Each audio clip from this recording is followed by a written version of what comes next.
Hello बच्चों, आज हम कक्षा 6 के साइंस के फर्स्ट चैप्टर का सेकंड पार्ट पढ़ने जा रहे हैं। फर्स्ट जो चैप्टर है food, where does it come from, ये हमने स्टार्ट किया था। हमें पता है हमारा भोजन कहाँ कहाँ से हम प्राप्त करते हैं, उसके सोर्सेज क्या क्या होते हैं। तो जो बेटा हमारे सोर्सेज हैं वो हमें पता है, हमने पढ़ लिया है। दो तरह के सोर्सेस होते हैं, एक तो प्लांट होते हैं और दूसरा होता है हमारे एनिमल्स।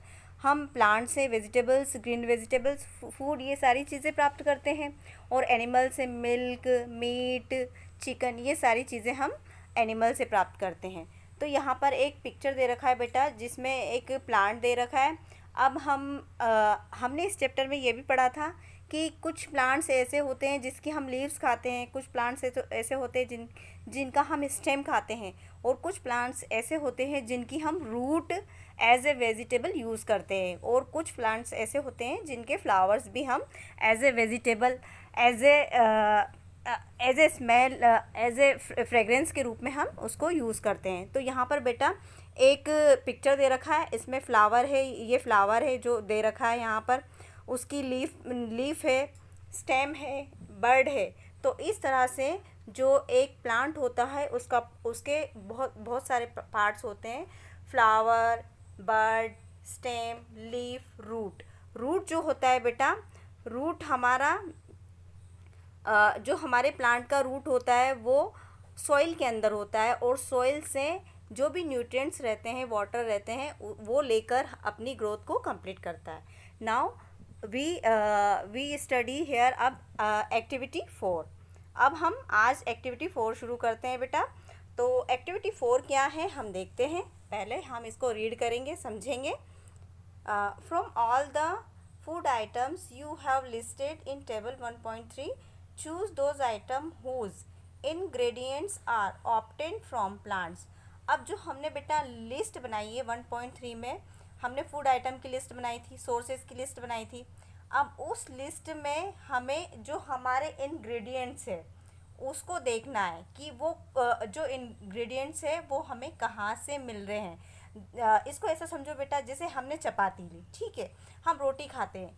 अब ये जो रोटी है इसका सोर्स कहाँ है, ये कहाँ से हमें मिलती है। तो हमारे घर में आटा होता है, ठीक है, आटे से हम रोटी बनाते हैं, जनरली बच्चों को यही पता है। लेकिन जैसे जैसे बच्चा बड़ा होता जाता है उसको मालूम रहता है कि नहीं, जो रोटी होती है वो वीट से, जो गेहूँ होता है, गेहूँ से फ्लोर बनता है, आटा बनता है, फिर हम उसकी रोटी बनाते हैं। तो हम पीछे पीछे चलते हैं। पहले आएगा बेटा प्लांट आएगा, ठीक है, प्लांट्स के बाद उसके ग्रेन्यूल्स आएंगे, बार्ली जो होती है उसकी पैडी होती है, ठीक है। हमने इसी चैप्टर में आगे पढ़ा है, पैडी जो होती है, पैडी के अंदर ग्रेन्स होते हैं। तो वो जो ग्रेन्स होते हैं वो ग्रेन्स प्लांट्स में आते हैं, ठीक है। तो हमें इस तरह से मालूम पड़ा है कि जो हमें आटा मिलता है, जो फ्लोर मिलता है रोटी बनाने का, जिस जिस रोटी को हम खाते हैं, वहाँ एक हमें प्लांट से मिलता है, ठीक है। नाउ अब यहाँ पर बेटा टेबल 1.4 दे रखी है, plant parts as food.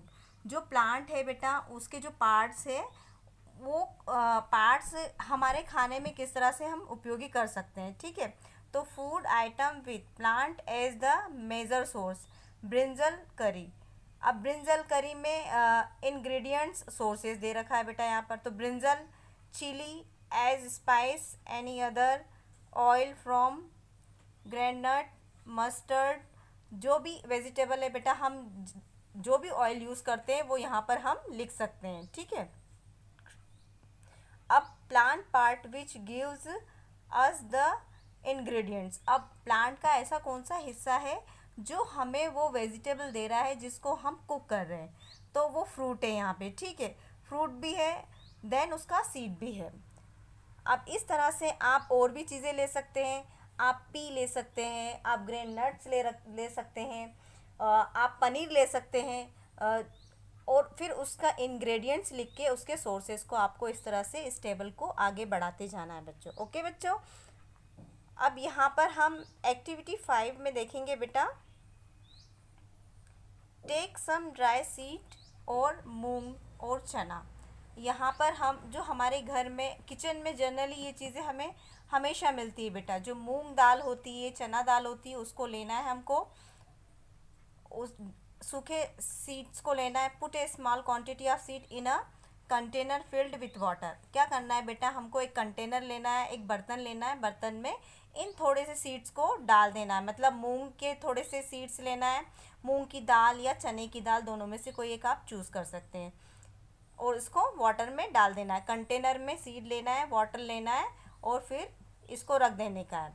And leave this aside for a day. एक दिन के लिए उसको ऐसे ही छोड़ देना है। नेक्स्ट डे, अगले दिन, ड्रेन द वाटर, इस पानी को निकाल दीजिए कम्प्लीटली, पूरी तरह से। And leave the seeds in the vessel, और जो हमने कंटेनर या वेसल दिया है उसमें हमारे सीड्स को ऐसे के ऐसे ही दाल को रखना है। Wrap them with a piece of wet cloth. अब क्या करना है बेटा, इसके आगे हमको एक गीला कपड़ा लेना है, और गीले कपड़े में ये जो सीड है हमने एक दिन भिगोए हैं, इन सीड को रैप करना है, उसको ढकना है, पूरे को उस कपड़े के अंदर उन सीड्स को रखना है। एंड सेट असाइड, और उसको अलग रख देने का है। The following day do you observe any changes in the seeds. अब आपको एक दिन, 2 दिन ऐसे कंटिन्यूस उन सीड्स में क्या चेंजेस होते हैं वो देखना है बेटा। तो ए स्मॉल वाइट स्ट्रक्चर में have grown out of the seeds. अब बेटा इसमें क्या होता है, आपको एक मान लो हमने मूंग दाल ली है, ठीक है, ये मूंग दाल है। अब मूंग दाल में से एक स्ट्रक्चर यहाँ से निकलेगा और एक यहाँ से निकलेगा। जो नीचे वाला पार्ट होता है बेटा उसका सीड्स का, वो होता है रूट वाला पार्ट, और जो अपर पार्ट वाला होता है वो उसका स्टेम बनता है। उसमें फ्लावर आते हैं, उसमें स्टेम आते हैं, उसमें बर्ड आती है। तो आपको जो स्टेम जो होता है वो सन लविंग होता है, हमेशा सूर्य के प्रकाश या सूरज की ओर जाता है। और जो हमारा रूट वाला पार्ट होता है वो सॉइल लविंग होता है, अर्थात वो सॉइल के नीचे जाता है। तो इस तरह से जो भी हमारे सारे सीड्स है बेटा, वो इसी तरह से सारे प्लांट्स के सीड्स रहते हैं, इसी तरह से ग्रो करते हैं। After washing these sprouted seeds you can eat them. अब बेटा ये सीड हमने बना लिए, अब इसको आप या तो प्लांट बना दो, या तो उसको सॉइल में बो दो, या आप उसके स्प्राउट्स बना के, जो हम सुबह के नाश्ते में खाते हैं, उसमें उस तरह से उसको यूज़ कर सकते हैं। They can also be boiled, add some spices and get a tasty snacks to the eat। अब आप उसको या तो बॉईल कर लो या फिर उसको थोड़ा सा फ्राई कर लो बेटा, उसमें थोड़े से स्पाइसेस डाल लो, नमक डाल लो, चिलीज़ डाल लो, तो आपका सुबह का स्नैक्स तैयार हो जाता है। Do you know where honey comes from. बच्चों आप ये जानते हैं जो हम शहद यूज़ करते हैं, अधिकतर हम लोग शहद किचन में यूज़ करते हैं, ठीक है। लेमन के साथ हम सुबह सुबह मॉर्निंग में वेट लॉस करने के लिए हनी प्लस लेमन यूज़ करते हैं। तो वो हनी हमको कहाँ से मिलता है, और हाउ इट प्रोड्यूस, और वो बनता कैसे है बेटा, वो पैदा कैसे होता है। Have you seen a beehive where so many bees keep buzzing about. क्या आपने बहुत सारी बीज जो होती है, मधुमक्खियाँ होती है बेटा, हनी बी, उसको बजिंग करते हुए देखा है, ऐसे भिन भिन भिन भिन करते हुए देखा होगा। बीज collect nectar sweet juices from flowers. अब बेटा जो हमारी बीज होती है, हनी बी होती है, वो क्या करती है, जो फ्लावर्स होते हैं बेटा, फ्लावर्स के जो अपर वाला पार्ट होता है, उस अपर वाले पार्ट में स्टेगमिना होते हैं बेटा। तो वहाँ से वो अपना नेक्टर मतलब जूस लेती है, और उस जूस को पी के उस फ्लावर से उसका रस ले लेती है। रस लेने के बाद वो क्या करती, कन्वर्ट इट इनटू हनी, उस रस को हनी में चेंज कर देती है बेटा। जो हमारी हनी भी होती है, फ्लावर्स का रस लेती है और उस रस को हनी में चेंज कर देती है। And store it in their hives. और हाइव्स मीन्स मधुमक्खी का छत्ता।